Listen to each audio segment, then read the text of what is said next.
It's Divas That Care Radio. Stories, strategies, and ideas to inspire positive change.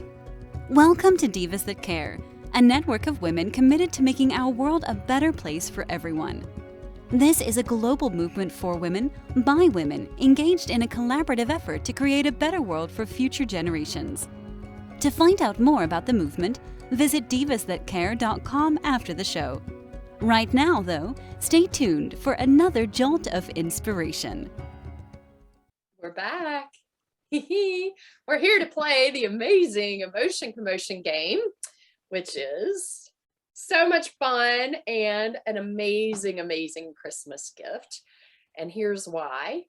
Maybe your goal for next year is to spend more time with your family and to understand each other better and to foster some really cool relationships. And it doesn't... Sorry, I'm getting attacked by a cat. Real life on the farm. Here we go. That's Emotion Commotion for you. But it's just such a great present. And once you learn how to do it from Melissa, you could do this for 15 minutes after school or as like your after dinner activity for half an hour and really start to understand emotions so that you don't have to go through life carrying them around like something that you're worried about, ashamed about, or think something's wrong with you, because emotions just are. And it's just figuring out how to understand them better in yourself and in others. Fun, huh? Yeah, so fun. Like you're saying, like I grew up with a temper and I really judged myself. And it took me getting to the point where I had children and I wanted what was best for them. And so I started really studying a lot of books and going to therapy and healing. And I knew I had a really abusive childhood, but I just didn't connect as a teenager with who was grumpy and grouchy all the time, that anger I had stored up was because of the abuse. Like I didn't put two and two together because nobody taught me how to do that. So I've loved learning a bunch of tools and want to share them with people. And this game is a really great tool for just helping you practice emotional regulation. Just practice feeling an emotion, allowing it in your body and moving it on out so it doesn't get stuck. So awesome. Yes. I am like so curious. Please don't have me sing.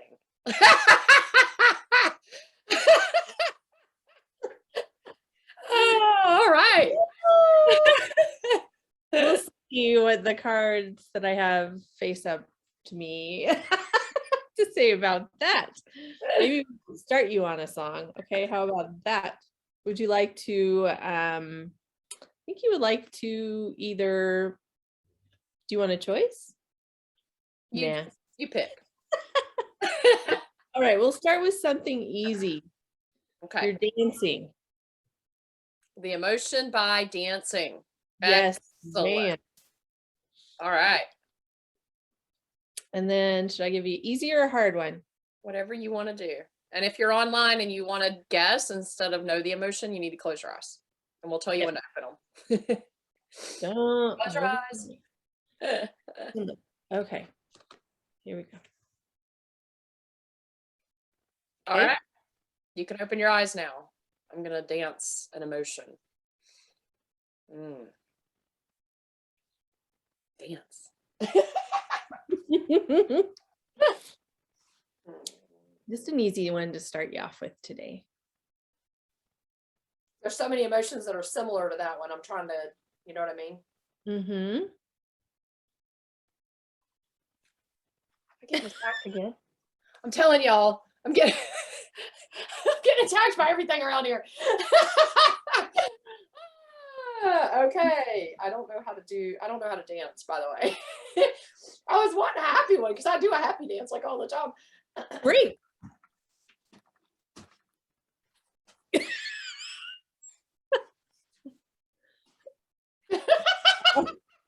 Wow, that was awesome. How about I think it's kind of like grumpy or irritated. Grumpy's very close. Grumpy is close. Very close. All right. So I'm going to say It's almost the same word. angry or grouchy or There something you like grouchy. go. Yeah. That was awesome. I was trying to not be angry. You know what I mean? It's really Mhm. difficult to be mopey. Anyway. Yeah. What's the difference between grouchy and angry, do you think? So angry is more, for me, is more feeling like stomping or throwing something, or like it's in my heart too. Cause I actually am like a boundary's been crossed. I love that you say that. When I'm angry, I know a boundary's been crossed.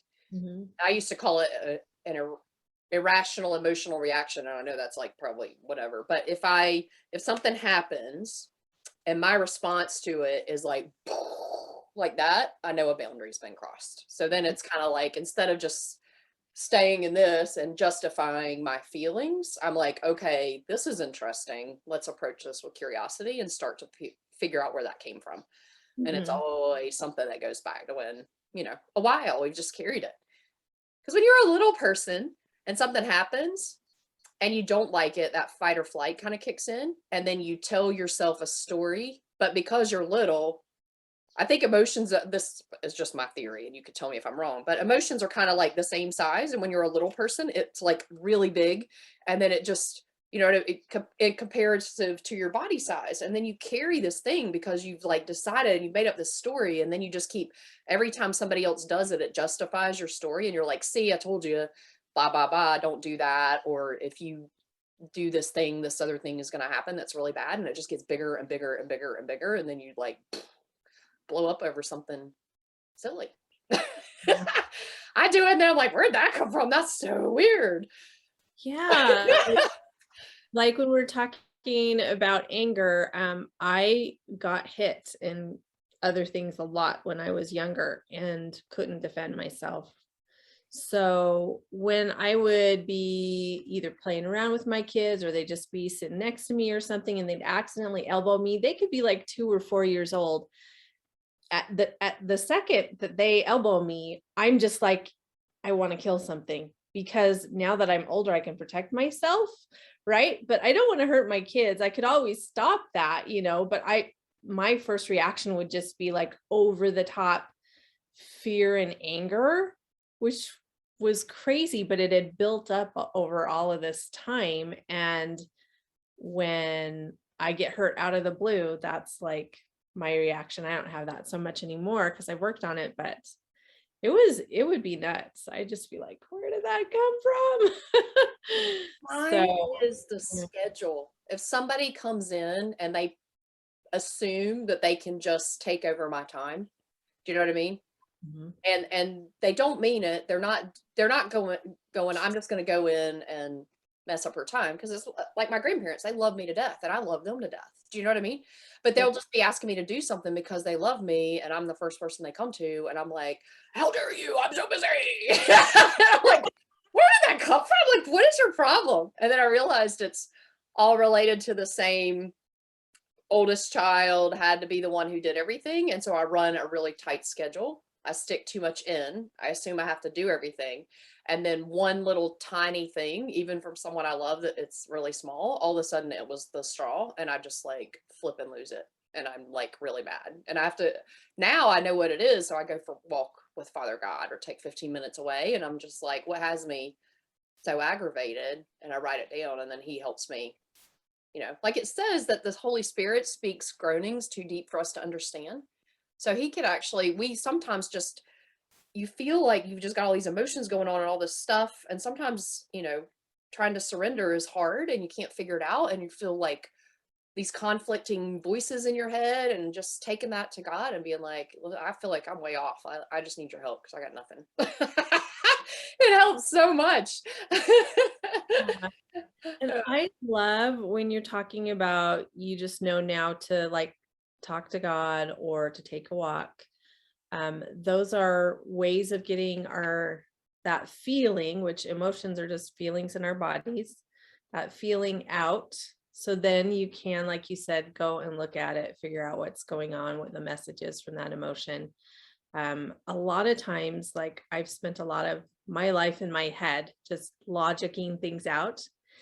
And so even when I was a teenager and I'd have a fight with a friend, I would sit them down and I'd be like, you felt like this, I felt like this is what we can do. And we just, you know, they would be like, oh, I guess I can't be mad at you anymore.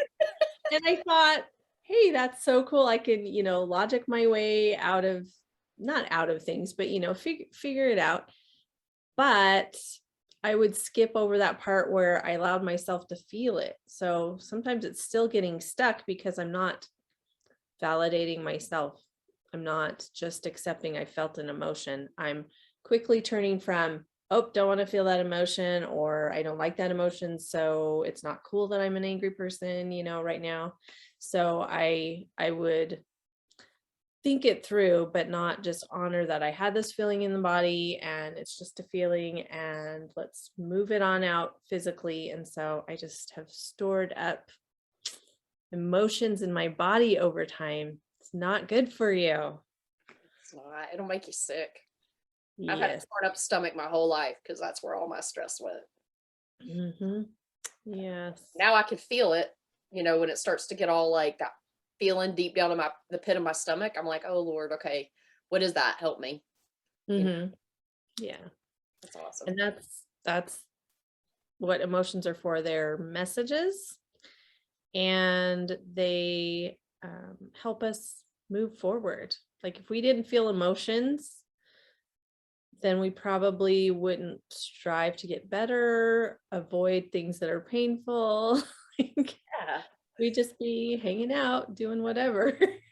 Well, and they're fruits of the spirit too. Like they're gifts. Love and joy and peace are not things that we naturally, you know, like, because we're naturally, we're kind of selfish and we want what we want, and it's just easier to, you know what I mean, go to a negative space. But by being with Father God, he can give us joy in any situation, which is just crazy. That's the one I've been working on lately. When my schedule gets interrupted, to be more like Jesus when I get a detour and distraction, as opposed to being like You're such a mad person. How dare you interrupt my very important stuff I was down here doing? I have no idea what it was. Out of my barn. Way. Are you gonna play one? Yes. So I'll let you choose. I have my categories in front of me. Do you want me to do a saying or sing or action or sound, whatever? We'll let you choose. You sing, because I can't sing. Okay. I'm a little teapot. Oh dear Gussie. Okay. Okay. And the emotion. One time my son sang this for me and I'm just watching him. And he'd be like, I'm a little teapot. And he would sing it all wrong. And finally I was like, oh, are you confused? He was so cute. That was 20. He was awesome. Okay. All right. I'm a little teapot, short and stout. Here's my handle. Here's my spout. I'm not doing confused, but I'm kind of confused. When I get all steamed up, hear me shout. Tip me over and pour me out. You seem really joyful, happy, excited. That's what it seems like. Yes, pretty close.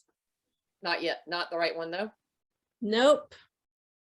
Happy, excited, joyful. So I was being a little goofy too. But Goofy. So mix goofy up with like happy, like just don't make me do it again. Goofy and happy. See, I'm bad. I realized I don't know that many emotional words. I'm like, emotions are like combinations of thoughts and words and things like that. Yeah. Yeah. What's it start? Goofy and happy. Starts with a P. Starts with a P. Passionate, but that's not goofy. I'm a little teapot, short and stout. Here is my handle. Here is my spout. I'm terrible at this game. You're gonna have to tell me. Sorry. It's playful. Playful. Yay. Okay. That makes sense.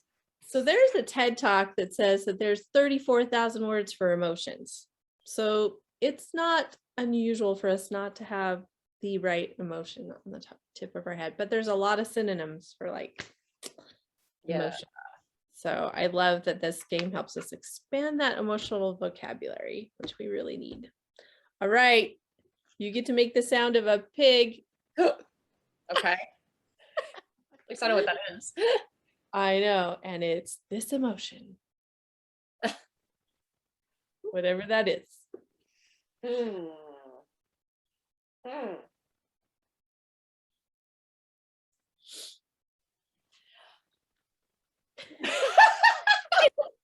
There's so many that you're like, okay, but that's going to look like this, and that's going to look like that, and that's going to look like this. Be the pig.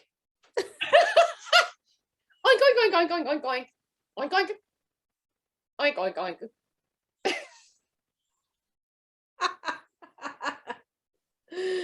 I need to see that again, I'm pretty sure. Oink, oink, oink, oink, oink, oink, oink, oink, oink. Oh my goodness. Hard to do without facial expressions. Oh, wow. I want to say a little bit bossy, but I know that word's not in here. That's interesting. Or maybe impatient, or maybe Oh. talkative. I don't know. Talkative is closer. That's not an emotion though. Or like the goofy one. Let's see. But not goofy. See, I wasn't oinking like normal. I was kind of like spastic. Sounded like normal. I was like a weird oinker. So was it like silly? Or There you go. Perfect. Okay.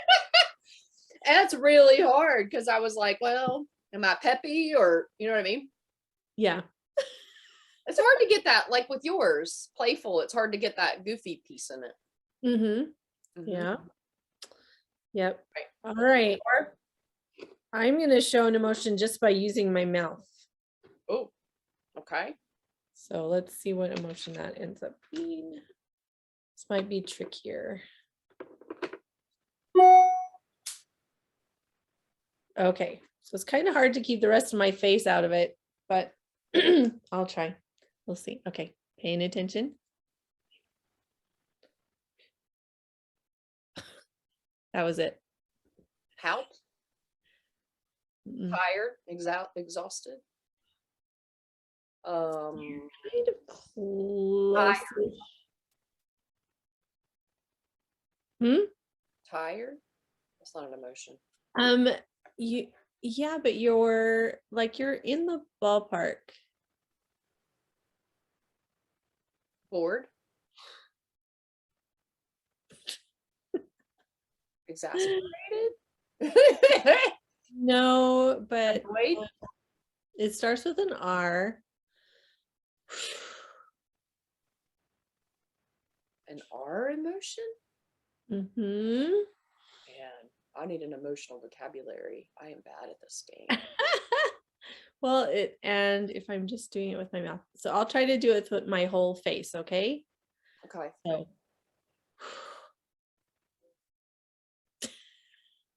R. just You look exasperated to me, but I'm trying to think of an R word that means that. Bored. no, I mean, you were kind of in the ballpark with tired and exhausted. Oh, okay. So if I were to do it with more of my body, I would be like,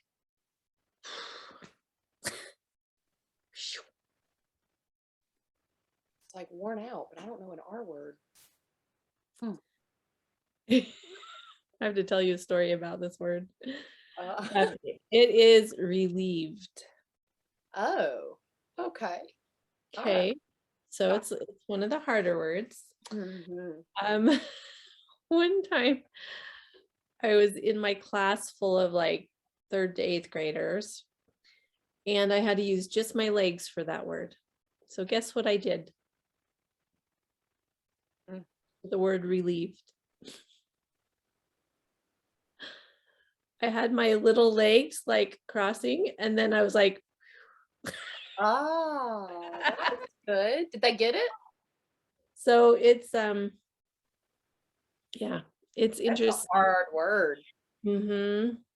And the words are different depending on what you're doing. It might be easier to show that while you're dancing, but less easy to show just with your mouth. But I kind of separated the different body parts out just so we could pay attention to how do I show emotions. Like we just do it naturally and instinctively, but it helps us to just think about how we do it and if we're coming across clearly. So there are some words that it's really hard to get from other people, maybe because they don't show it the same way that we do, right? Or they don't show it the same intensity. So my anger may look more like out there and explosive possibly, and there are some people's anger who would be like, can you pass me the bacon? You know, and you're like, what?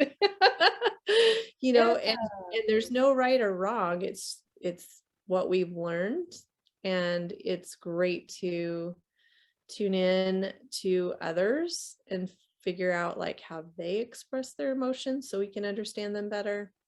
And if we're not clear, we can always ask them questions. Yeah, it was neat that I was seeing exasperated from relieved, because they really are, the meaning to another person is completely different. Relieved is kind of like a positive, like, okay, you got good news, or this thing that you were worried about is gone. Whereas exasperated can be like, I'm getting on your nerves, I'm frustrating you, you're sick of what you're doing, you know. So it's really interesting. It's really helpful because we have thousands and thousands of micro expressions, and our face just makes it without us realizing it, and then other people are reading that from us, and it's just to be more in tune to it.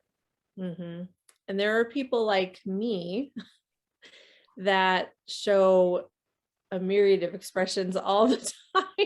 Sometimes I just want to shut my face down for business because, you know, for instance, I'm a person that just thinks so fast and has too many windows open, right? And so if I get the news that something is changing, it could be in the schedule, it could be, usually it's probably more schedule wise. I don't know what else it could be, but if something's changing, then my mind is going, okay, then that affects that, that affects that, that affects that. And I'm busy thinking. And so I might be like, oh, now I have to change this, but that's okay, because that might even be better, you know? So all of these like emotions are coming across, and people are like, are you mad? And I'm like, no, I'm just adjusting like how I like all of the windows and how that affects everything. And by the time I'm done with that, which doesn't take too long, people have seen like 5 emotions on me and they're like, you're mad. No, really, I'm not. I just needed to like go change direction, you know. And then there are other people. People will be like, why'd you get so upset? And I'm like, no, my brain just works like a stick car. You know, because half of me is analytical and half of me is super people person. I'm half a sapphire and half an emerald, and they like don't get along usually because sapphires are people, and we like to be out and having fun, color. Right? Greens are like, let's just get this stuff done. You're really slow, like you're never gonna get finished. But green does not like to be interrupted. So I have to do my green time usually at night when I know no one's going to be around, because green works like a stick car. Like I got to open all the spreadsheets, and then I'm like, okay, it's all right. And then green's like in it. And if green gets interrupted, that look will be like, what? I'm in front of a car moving 80 miles an hour in the far lane of the freeway, because you could get run over. Yes, I might have does not stop. What was that? I said I might have some of that in me. Yeah. Yeah, so when I go into green time, it's like everybody just needs to move on over. Don't come in here. It's so funny. That's For anybody who's watching, I just check out this game and really think about maybe how you could do things differently in 2022 to spend more time with your family. 15 minutes a day is 90 hours in a year. It's almost 2 hours in a week and 8 hours in a month and 90 hours in a year.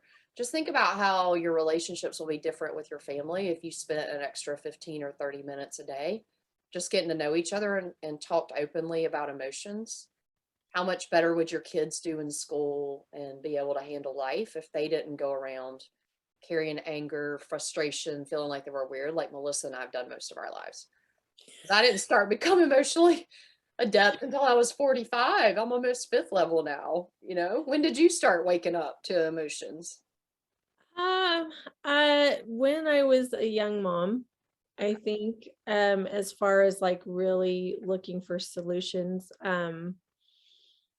and I've been studying it ever since. I've had a lot of people that are important to me in some pretty serious addictions. And so for my desire to want to support and help them, I've studied a lot about it. And it really comes down to us feeling emotions that we are uncomfortable with. So we turn to something else, and it develops a habit, which develops an addiction if we don't learn how to manage our emotions.